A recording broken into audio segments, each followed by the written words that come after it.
Bismillahirrahmanirrahim. Assalamualaikum warahmatullahi wabarakatuh. Alhamdulillahil wahidil qaharil azizil ghafar mukawwirul laili 'alan nahar wa tabsyiratan lidzawil qulubi wal i'tibar amma ba'd. Saya Faizia Aulianisa, mahasiswi Pendidikan Bahasa Arab semester 2 kelas A dengan NIM 121203036. Di sini saya akan menyampaikan hasil jawaban dari ujian akhir semester mata kuliah PKN. Pertama adalah di mana letak keselarasan dan pertentangan antara HAM dan agama. Seperti yang kita ketahui, HAM merupakan wacana yang belum diketahui atau belum dikenali oleh Islam. Namun secara normatif dapat dikatakan bahwa Islam tidak bertentangan dengan HAM. Artinya, ajaran-ajaran Islam pada dasarnya sejalan dengan motivasi HAM. Nilai-nilai dalam Islam dan HAM mempunyai kesamaan. Contohnya adalah yang pertama, nilai-nilai persamaan atau kualitatif. Yang kedua adalah kebebasan atau freedom. Yang ketiga adalah keadilan atau justice. Yang keempat adalah nilai-nilai yang bersifat fundamental. Dan prinsip-prinsip persamaan atau quality ini, kebebasan dan keadilan atau justice ini merupakan nilai-nilai yang terdapat dalam HAM yang juga dijunjung tinggi dalam Islam. Ini adalah pertentangan antara HAM dan agama. Aspek budaya menjadi alasan beberapa kalangan umat Islam untuk menolak konsep HAM dari Barat. Perbedaan ini mencakup interpretasi berkaitan dengan kebebasan, persamaan, dan juga keadilan. Prinsip kebebasan adalah prinsip dasar dalam Islam dan HAM Barat. Namun demikian karena keduanya memiliki pandangan filosofis yang berbeda, maka perbedaan tersebut berimplikasi pada penentuan batasan-batasan kebebasan secara berbeda. Perbedaan ini sulit untuk dikompromikan.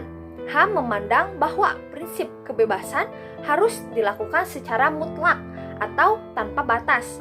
Tapi menurut Islam, kebebasan tidaklah mutlak tanpa batas. Adanya batasan-batasan yang harus dipahami. Kebebasan manusia tidaklah berarti bahwa oleh berpihak semuanya. Bagi Islam, kebebasan tanpa batas merupakan sebuah ketidakmungkinan. Karena manusia berada dalam batasan-batasan ruang dan waktu, sementara orang lain juga memiliki kebebasan. Karena itulah, tidak semua orang berhak memaksakan kehendak atas orang lain. Kebebasan membawa konsekuensi pertanggungjawaban atas seluruh tindakan dan pikirannya. Yang kedua adalah jelaskan bagaimana relasi di antara tiga lembaga, yaitu lembaga legislatif, eksekutif, dan yudikatif dalam mencapai tujuan nasional.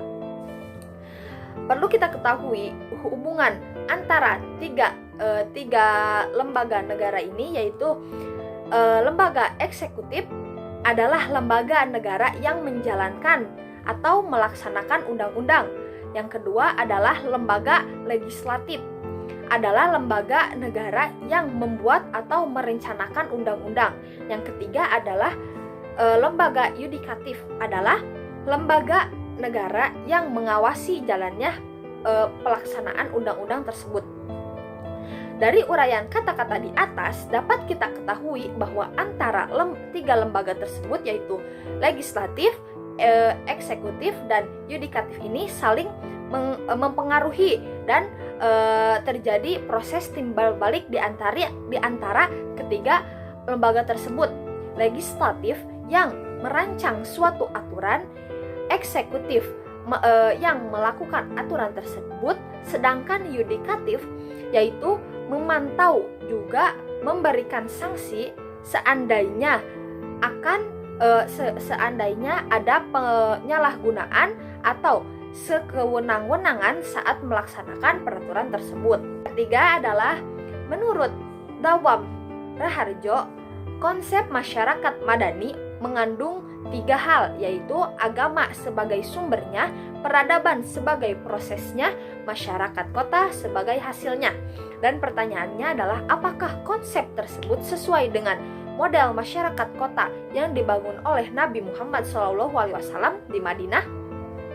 Dan jawabannya adalah cendekiawan Muslim Indonesia yaitu Nurholis Majid mengatakan bahwa masyarakat madani dalam perspektif Islam bukan diterjemahkan dari civil society, karena dalam segi bahasa ada kesalahan dan karakternya berbeda dengan masyarakat yang dibangun oleh Rasulullah SAW di Madinah pasca hijrah. Konsep masyarakat madani merupakan konsep bersifat universal sehingga perlu adaptasi dan disosialisasikan apabila konsep ini akan diwujudkan oleh Indonesia. Karena konsep masyarakat madani itu lahir di masyarakat asing. Apabila konsep ini akan dikuantitaskan dalam wacana masyarakat Indonesia, diperlukan suatu konsep, perlu adanya langkah-langkah yang kontinu dan sistematis yang dapat merubah pragma, kebebasan dan pola hidup masyarakat Indonesia.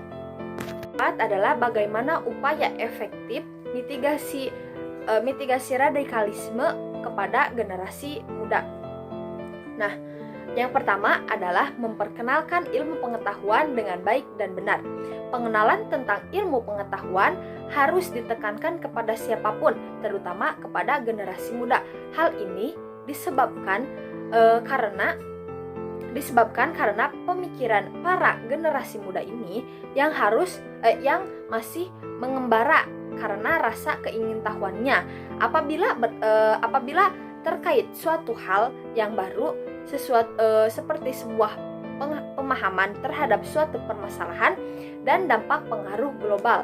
Dalam hal ini, memperkenalkan ilmu pengetahuan bukan hanya tentang ilmu umum saja, tetapi juga ilmu agama yang merupakan fondasi penting terkait perilaku, sikap, dan juga keyakinan kepada Tuhan. Yang kedua adalah memahamkan ilmu pengetahuan dengan baik dan benar. Setelah memperkenalkan ilmu pengetahuan dengan baik yang benar, maka langkah selanjutnya adalah memahamkan ilmu pengetahuan tersebut. Tiga adalah meminimalisir kesenjangan sosial. Yang keempat adalah menjaga persatuan dan kesatuan. Yang kelima, mendukung aksi perdamaian. Yang kelima adalah berperan aktif dalam melaporkan radikalisme dan terorisme. Cukup sekian yang dapat saya sampaikan. Syukron katsiron. Wassalamualaikum warahmatullahi wabarakatuh.